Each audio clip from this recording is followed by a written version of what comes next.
امام جعفر صادق علیہ السلام سے پوچھا گیا، اے نواسائے رسول، وہ کون سا انسان ہے جو کبھی غریب نہیں ہوتا، مفلس نہیں ہوتا؟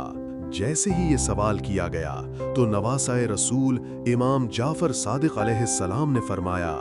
اے شخص، میں نے اپنے بابا سے، انہوں نے اپنے بابا سے، انہوں نے اپنے بابا سے اور انہوں نے اللہ کے رسول سے سنا ہے کہ ایک انسان ایسا ہے جس کے لیے اللہ غربت کے دروازے بند کر دیتا ہے۔ اس نے عرض کیا، اے نواسائے رسول، وہ کون سا انسان ہے؟ امام جعفر صادق علیہ السلام نے فرمایا،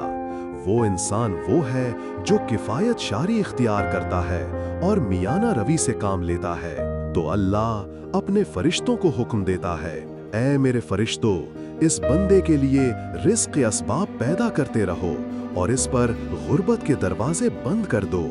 کیونکہ یہ میرا بندہ فضول خرچی سے اپنے آپ کو بچاتا ہے اور یوں اس کی زندگی مفلس ہونے سے محفوظ رہتی ہے۔ فضول خرچی اللہ کے ناپسندیدہ اعمال میں سے ایک عمل ہے، اور اس سے بھی افضل یہ ہے کہ انسان اپنا مال جو اس کی ضرورت سے زیادہ ہے اپنے عزیز و اقارب اور مفلس لوگوں پر خرچ کرتا رہے، کیونکہ اس عمل کے نتیجے میں اللہ تعالیٰ اس انسان کے مقدر میں جنت کی ضمانت لکھ دیتا ہے۔